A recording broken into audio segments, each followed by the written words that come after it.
Lena Holloway had always dreamed in blueprints. While other kids doodled hearts and stars in their notebooks, she sketched buildings. Not just any buildings, eco-sustainable housing units, community centers shaped like spirals, rooftop gardens in food deserts. Born and raised in Newark, New Jersey, Lena saw how poorly designed neighborhoods affected her community. She made it her mission to change that.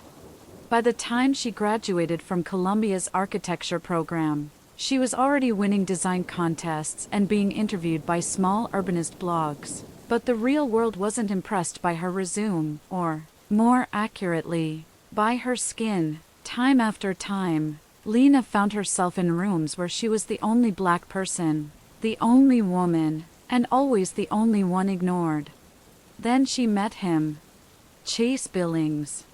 A charming, silver-tongued architect with gleaming white teeth, expensive loafers, and a LinkedIn page filled with empty buzzwords. He was from Connecticut, graduated from Yale, and had never wanted for connections. Chase had a firm in Manhattan that specialized in next-gen urban renewal. He called Lena one afternoon after seeing her Spiral Commons concept online, said he was blown away.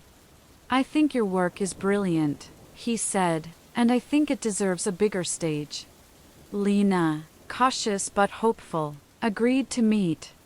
At first, it felt like a miracle. Chase offered her a contract position and full creative freedom. "You'll lead design on our newest project," he said, a city-funded revitalization effort in East Baltimore. Lena poured everything she had into it. She worked 16-hour days designing every element of the neighborhood: elevated walkways, multi-use communal gardens, flood-resistant infrastructure, local materials. She called it Hollow Roots, a name that honored her grandmother's wisdom and the foundation of ancestral strength.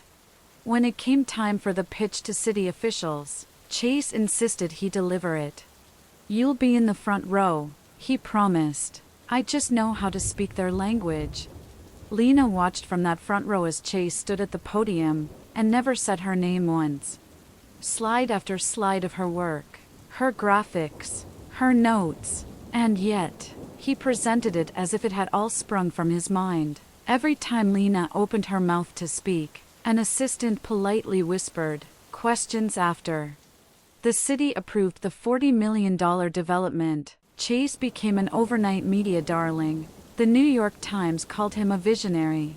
Forbes ran a headline, "The Man Rethinking American Neighborhoods." And Lena? He offered her a quiet bonus, $10,000 under the table. "No need to complicate things," he said. She declined, and she walked.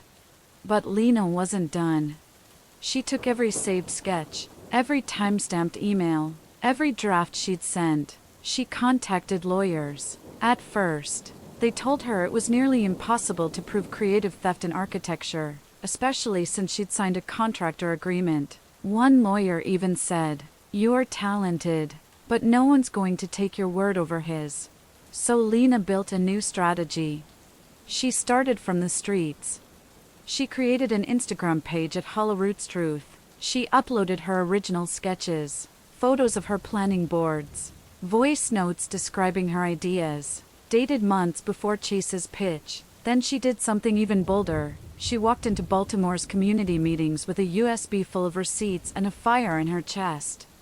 She didn't accuse Chase, she simply told the truth. And the community listened. Soon, former interns at Chase's firm began coming forward anonymously.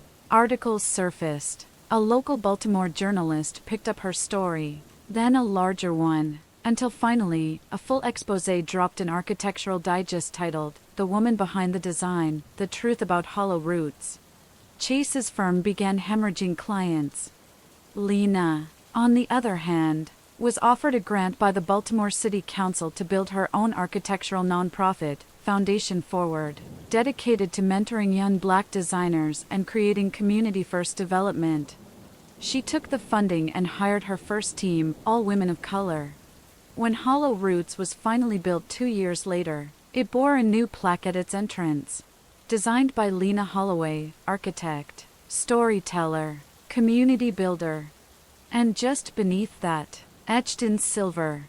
They tried to bury her name, but she was already the foundation.